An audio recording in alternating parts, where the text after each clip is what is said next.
നിയമസഭാ തെരഞ്ഞെടുപ്പ് അടുത്തിരിക്കുകയാണ്. അപ്പോ പട്ടാമ്പിയുടെ ചിത്രത്തിന് ഇതുവരെ ഒരു വ്യക്തത വന്നിട്ടില്ല. ലീഗിന് വെച്ച് മാറുന്നു പറയുന്നു, അതല്ല കോൺഗ്രസ് തന്നെ മത്സരിക്കുന്നു പറയുന്നു. എന്താണ് എം പിയുടെ പ്രതികരണം? അങ്ങനെ ഒരു ചർച്ച നടക്കുന്നുണ്ട്, പക്ഷെ തീരുമാനമായിട്ടില്ല. ഇതിപ്പോ ഇവിടെ നിന്നല്ല തീരുമാനിക്കേണ്ടത്, UDFന്റെ ഉന്നതാധികാര സമിതിയുടെ മുമ്പ് ഇരിക്കുന്ന പരിഗണനയിലിരിക്കുന്ന വിഷയമാണ്. അത് ഇപ്പൊ നിലവിൽ സീറ്റുകൾ അങ്ങോട്ടും ഇങ്ങോട്ടും ഒന്നും വെച്ചു മാറിയിട്ടില്ല. പത്രത്തിൽ മാധ്യമങ്ങളിൽ വരുന്നതാണ്. ആ ചർച്ച വളരെ ഗൗരവപൂർവ്വം നടക്കുന്നുണ്ട്. അതിൽ പട്ടാമ്പി, തിരുവമ്പാടി, കേരളത്തിലെ മറ്റു പല സ്ഥലങ്ങളും ആലോചനയിലുണ്ട്. അന്തിമമായ തീരുമാനമായിട്ടില്ല. ഭാര്യയ്ക്ക് മത്സരിക്കാൻ വേണ്ടിയിട്ട് കോങ്ങാട് വെച്ച് നിങ്ങളെപ്പോലുള്ള ആളുകളുടെ കുപ്രചരണമാണ്. കാരണം കോങ്ങാട് മാറുകയാണെങ്കിൽ ഏതെങ്കിലും സംവരണ സീറ്റായിട്ടാണ് മാറുക. പട്ടാമ്പി ജനറൽ സീറ്റാണ്. ഒരിക്കലും ഒരു ജനറൽ സീറ്റും സംവരണ സീറ്റും തമ്മിലുള്ള വെച്ചു മാറില്ല. അത് കോമൺ സെൻസ് ഇല്ലാതെ ചില പത്രക്കാർ പ്രചരിപ്പിക്കുന്നത്. ഓക്കെ, ഇനി വെച്ച് മാറുകയാണെങ്കിൽ പരാജയപ്പെട്ടിട്ടും കഴിഞ്ഞ 5 വർഷമായിട്ട് റിയാസ് മുക്കോളി ഇവിടെ തന്നെ ഉണ്ട്.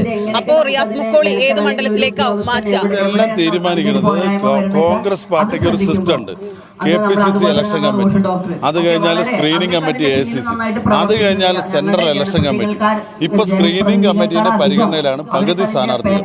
ഇനി പൂർണ്ണമായിട്ടും ഈ ജാഥ പൊതുയുഗ യാത്ര തീരുന്നതോടുകൂടി തിരുവനന്തപുരത്ത് ചർച്ച നടത്തി അന്തിമമായ ഒരു രൂപരേഖ AICCക്ക് സമർപ്പിക്കണം.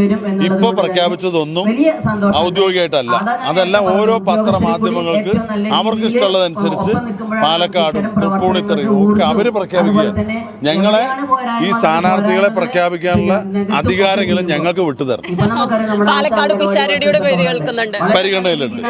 രാഹുൽ മാങ്കൂട്ടത്തിൽ തിരിച്ചു വരുമോ? ആള് എവിടെ തിരിച്ചു വരുമെന്ന് വെച്ച് അയാളെ പാർട്ടിയിൽ നിന്ന് നടപടി എടുത്തിരിക്കുകയാണ്. ഇപ്പൊ ഭാവിയിൽ തിരിച്ചു വരുമോ വരാതിരിക്കുകയോ ചെയ്യാം. അതിപ്പോ പറയാൻ പറ്റില്ലല്ലോ. ഓക്കെ, പട്ടാമ്പിക്ക് 10 മാറ്റു സമ്മാനിച്ചുകൊണ്ട് ലൈറ്റ് വെയ്റ്റ് സ്വർണ്ണാഭരണങ്ങൾക്കും ഡയമണ്ട് ആഭരണങ്ങൾക്കും മാത്രമായി ജില്ലയിലെ ആദ്യത്തെ exclusive showroom Osra golden diamonds, Perinthalmanna road, Pattambi.